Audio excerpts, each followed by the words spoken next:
اعوذ باللہ من الشیطان الرجیم بسم اللہ الرحمن الرحیم وَإِن مِّن قَرْيَةٍ إِلَّا نَحْنُ مُهْلِكُوهَا قَبْلَ يَوْمِ الْقِيَامَةِ أَوْ مُعَذِّبُوهَا عَذَابًا شَدِيدًا كَانَ ذَلِكَ فِي الْكِتَابِ مَسْطُورًا۔ یہ سورہ بنی اسرائیل کی آیت نمبر 58 ہے، 58۔ ترجمہ اس کا یہ ہے،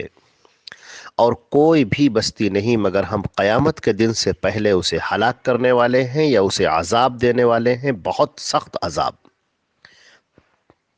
یہ بات ہمیشہ سے کتاب میں لکھی ہوئی ہے۔ اس آیت کا پس منظر یہ ہے کہ اس سے پہلے کفار مکہ برابر مطالبہ کرتے رہتے تھے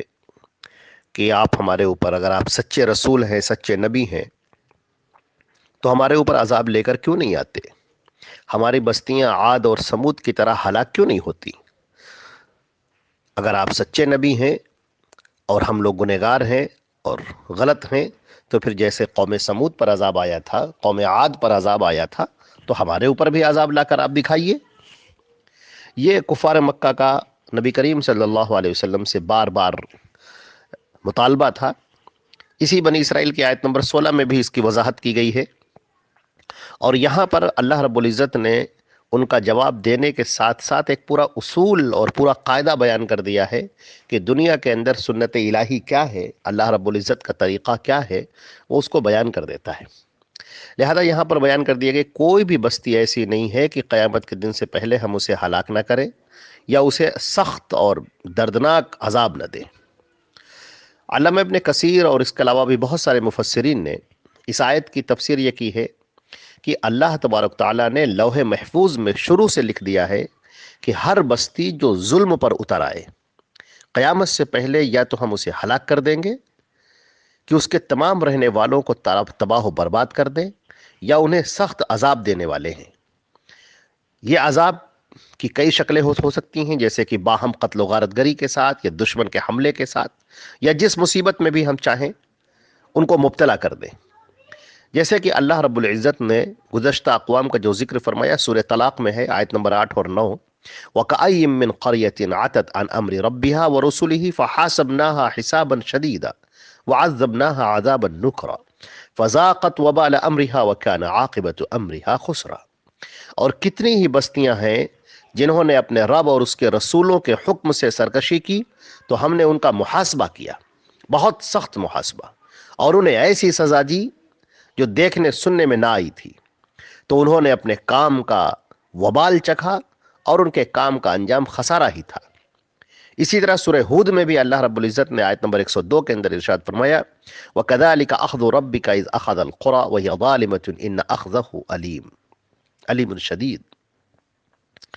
اور تیرے رب کی پکڑ ایسی ہی ہوتی ہے جب وہ بستیوں کو اس حال میں پکڑتا ہے کہ وہ ظالم ہوتی ہیں،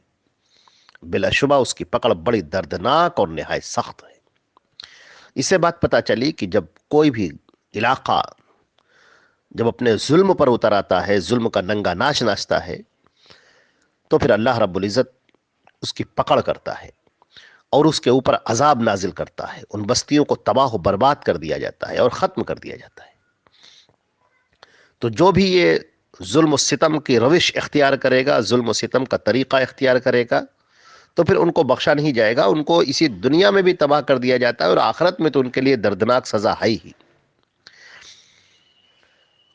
اور ایک اصول اسی کے ساتھ پہ اور بھی چلتا ہے جو سورہ قصص کے اندر بیان کیا گیا کہ وَمَا كُنَّا مُهْلِكِ الْقُرَىٰ إِلَّا وَأَهْلُهَا ظَالِمُونَ، کہ ہم کبھی بستیوں کو ہلاک کرنے والے نہیں ہیں مگر اس صورت میں کہ اس کے رہنے والے ظالم ہوں۔ یعنی کہ جو ہمارا عذاب اترتا ہے، جو مصائب اترتے ہیں، جو پریشانیاں سے وہ دوچار ہوتے ہیں، تو یہ اس حالت میں ہوتے ہیں جب وہ ظالم ہوتے ہیں، جب کسی معاشرے کے اندر ظلم بڑھ جاتا ہے، جب وہاں کے غریبوں کو، محتاجوں کو، فقیروں کو ستایا جائے، وہاں کے کمزور طبقے کو دبایا جائے، وہاں کے ظالم اپنے خونی پنجوں سے دوسروں مظلومین کا شکار کرنے لگے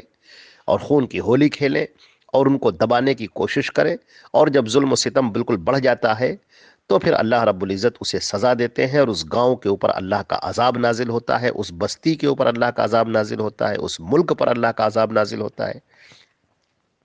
اور یہ اللہ رب العزت نے اپنا طریقہ یہاں پر بیان کر دیا ہے، اپنی سنت یہاں پر بیان کر دی ہے۔ سورہ انعام میں بھی اس کا ذکر ہے، ذالک الم یکن ربک مہلک القری بظلم واہلها غافلون، یہ اس لیے کہ بے شک تیرا رب کبھی بستیوں کو ہلاک کرنے والا نہیں جبکہ اس کے رہنے والے بے خبر ہوں۔ اور فرمایا وما کان ربک لیہلک القری بظلم واہلها مصلحون، سورہ ہود کے اندر۔ اور تیرا رب ایسا نہ تھا کہ بستیوں کو ظلم سے ہلاک کرے، لیہلک القری بظلم، کہ ظلم سے ہلاک کرے، یعنی اللہ کسی بھی گاؤں کے اوپر، کسی بھی علاقے کے اوپر ظلم کے ساتھ عذاب نہیں بھیجتا۔ وما کان ربک لیہلک القری بظلم، ظلم کے ساتھ اللہ کسی بستی کو، کسی علاقے کو کبھی تباہ نہیں کرتا۔ وَأَهْلُهَا مُصْلِحُونَ، اگر وہاں کے لوگ نیک ہوں، اصلاح کرنے والے ہوں، تو اللہ رب العزت کبھی عذاب نہیں بھیجتا، ان کو ہمیشہ سے ان کو چھوٹ ملتی ہے کہ شاید وہ اپنی اصلاح کر لے، شاید وہ اپنے آپ کو ٹھیک کر لے۔ تو اگر وہاں کے رہنے والے اپنی اصلاح کرنے والے ہیں، اپنے آپ کو صحیح کرنے والے ہیں، تو اللہ ان کو عذاب ان کے اوپر نہیں بھیجتا ہے۔ تو اس آیت سے مقصود کفار کو اور ظالموں کو ان کے انجام بد سے ڈرانا ہے کہ تم چاہے ابھی کتنے ہی امن و امان سے رہ رہے ہو، مگر ایک نہ ایک دن تم پر ہماری گرفت ضرور آنے والی ہے۔ اور یہ بھی بات بیان کر دی گئی کہ اسی کے تحت کہ اللہ رب العزت کا قاعدہ کیا ہے، اللہ رب العزت کے اصول کیا ہیں، اور اللہ رب العزت اپنے ان اصولوں کو دیکھتا ہے کہ اگر کوئی علاقہ جہاں پر ظلم و ستم بڑھ رہا ہو تو پھر وہاں کے لوگ یا تو اپنی اصلاح کر لیں یا تو پھر سخت اور دردناک عذاب کے لیے تیار ہو جائے۔ اللہ نے فرمایا کان ذالک فی الکتاب مستورا، یہ بات بالکل لکھی ہوئی ہے، یہ بات ہمیشہ سے لکھی ہوئی ہے، یعنی یہ ہمیشہ سے سنت الہی رہی ہے، ہمیشہ سے اللہ کا طریقہ رہا ہے، اور اس سے کبھی کسی کو مفر نہیں ہے۔ لہٰذا لوگ اپنی اصلاح کریں، اصلاح حال کی طرف توجہ کریں، اور گاؤں اور بستی کے اندر لوگوں کو نیکیوں کی طرف ابھاریں، برائیوں سے منع کریں، خیر کو پھیلائیں۔ اور اگر ہر آدمی صرف اپنے اپنے میں پڑ جاتا ہے اور اس کو اس کی کوئی پرواہ نہیں کہ معاشرے میں کیا ہو رہا ہے، علاقے میں کیا ہو رہا ہے، تو ظاہر سی بات ہے کہ جب عذاب آئے گا تو وہ شخص بھی بچ نہیں پائے گا۔ پھر عذاب جب نازل ہوگا تو سب کے اوپر نازل ہوگا۔ حضرت عائشہ رضی اللہ تعالیٰ عنہ نے ایک مرتبہ اللہ کے رسول سے پوچھا تھا کہ اللہ کے رسول کیسے عذاب آئے گا گاؤں پہ جبکہ وہاں لوگ نیک بھی ہوں گے؟ تو آپ نے فرمایا نہیں، عذاب تو وہیں آئے گا سب کے اوپر، لیکن فرق یہ ہے کہ وہ قیامت کے دن اپنی اپنی نیتوں پر اٹھائے جائیں گے، یعنی ان کو قیامت کے دن تو چھوٹ ملے گی، ان کے نیک اعمال کا ان کو بدلہ ملے گا، لیکن اگر وہ دنیا میں چپ چاپ ہیں، خاموش ہیں، صرف اپنی عبادتوں میں لگے ہوئے ہیں، اور ان کو اس سے کوئی مطلب نہیں کہ معاشرے میں ظلم پھیل رہا ہے، معاشرے میں سود پھیل رہا ہے، اللہ کی نافرمانی پھیل رہی ہے، بے حیائی پھیل رہی ہے، گناہ کے کاموں کا ارتکاب کیا جا رہا ہے، علی الاعلان سب کچھ ہو رہا ہے، اور پھر بھی ان کی پیشانی پر بل بھی نہیں پڑتے، اور ان کے اوپر کوئی فرق نہیں پڑتا، وہ اپنی نمازوں میں مست ہیں، بس اپنے روزے چپ چاپ رکھ رہے ہیں اور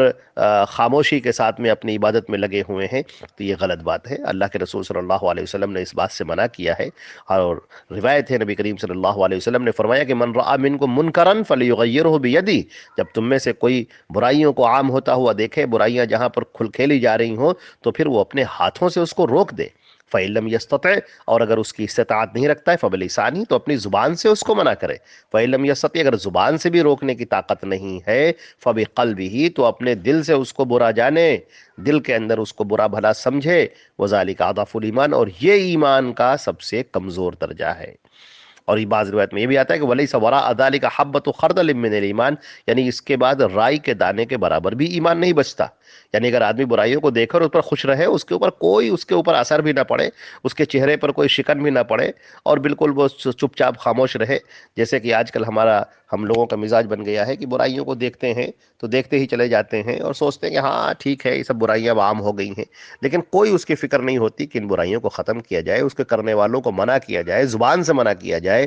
اگر ہاتھ سے روکنے کی طاقت ہو تو ہاتھ سے اس کو روکا جائے۔ اور ہم دیکھتے ہیں کہ اگر ہاتھ سے نہیں روک سکتا تو آدمی کم سے کم زبان سے اس کو روکے، اگر زبان سے بھی نہیں کہہ سکتا تو کم سے کم اپنے دل سے اس کو برا جانے، ایسی محفلوں میں ایسی چیزوں سے شرکت کرنے سے پرہیز کرے، دوری اختیار کرے، کہیں نہ کہیں اس گناہ کے ساتھ میں وہ شریک نہ ہو، کم سے کم اس کو روکنے کی طاقت رکھے، یا اگر روکنے کی طاقت نہیں تو اپنی زبان سے تو اس کو کہنے کی طاقت رکھے۔ تو اللہ رب العزت نے فرمایا کہ ہم ایسی بستی پر عذاب نہیں بھیجیں گے کہ اگر وہاں کے لوگ جو ہے اپنی اصلاح کرنے والے ہیں، اپنے آپ کو درست کرنے والے ہیں۔ تو یہ اس آیت کا پیغام تھا. اللہ رب العزت ہم کو آپ کو سب کو عمل کرنے کے توفیق عطا فرمائے. والسلام علیکم ورحمۃ اللہ وبرکاتہ.